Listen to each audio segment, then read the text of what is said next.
नमस्कार मित्रों, कल एक बार फिर सुप्रीम कोर्ट में वक्फ कानून पर सुनवाई शुरू हुई है और अब जो बेंच की अध्यक्षता कर रहे हैं वो वर्तमान चीफ जस्टिस बी.आर. गवई जी हैं, उनके साथ मसीह जी हैं। पिछली बार जब भी सुनवाई हुई थी तो पूर्व चीफ जस्टिस संजीव खन्ना जी ने सुनवाई की थी और अब जबकि वर्तमान में चीफ जस्टिस गवई जी ने इसको शुरू किया है सुनवाई, तो मैंने एक बहुत परिवर्तन देखा पिछले बेंच और अब वर्तमान बेंच में। वो ये है कि गवई जी की जो अप्रोच है बहुत ही संवैधानिक है और एक अम्बेडकराइट जूरिस्प्रूडेंस का साफ साफ प्रभाव उन पर दिखाई देता है। अम्बेडकर जी को बहुत मानते भी हैं और उसी राष्ट्रवादी अप्रोच से कल जो सुनवाई की दिशा थी मुझे वो जाती हुई दिखाई दी।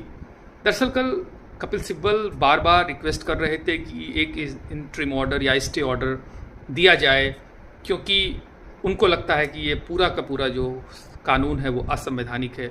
इस पर जस्टिस गवई जी ने स्पष्ट शब्दों में कहा कि देखिए, जब भी कोई कानून पास होता है पार्लियामेंट से तो एक प्रिजम्पशन होता है कि वो कॉन्स्टिट्यूशनल कानून है, संवैधानिकता की एक अवधारणा के साथ हम उसको देखते हैं। तो जब तक आप कोई बहुत ठोस आधार या सबूत उसके खिलाफ न दें, हमारे पास कोई कारण ये नहीं है मानने का कि वो असंवैधानिक है। तो इसके लिए आपको स्पष्ट रूप से समझाना पड़ेगा कोर्ट को। तो ये जो एक बर्डन ऑफ प्रूफ होता है, जिसको हम कानून में कहते हैं कि जो सबूत देने का जो बोझ है, जो जिम्मेदारी है, वो किस पर तय होगी। इसके पहले की सुनवाई में ये मुझे बार बार लग रहा था कि केंद्र सरकार के ऊपर ये ज़्यादा ये दबाव था कि वो साबित करे कि कानून संवैधानिक है। लेकिन कल की बात से, जस्टिस बी.आर. गवई की बात से मुझे चीज़ स्पष्ट लगी कि अब जो बर्डन ऑफ प्रूफ है वो लाई कर रहा है जो याचिकाकर्ता विरोध कर रहे हैं इस कानून के।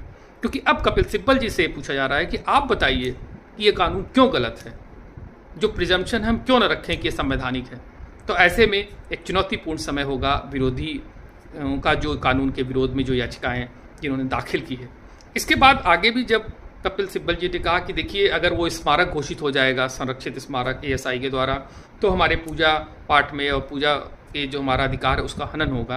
तो जस्टिस गवई का साफ कहना था कि देखिए, अभी मैं कुछ दिनों पहले खजुराहो गया था और वहाँ के जो मंदिर है वो संरक्षित हैं ASI के द्वारा, लेकिन वहाँ पे पूजा पाठ तो हो रहा है सुविधाजनक तरह से, वहाँ तो कोई भी इस तरह के प्रतिबंध नहीं है।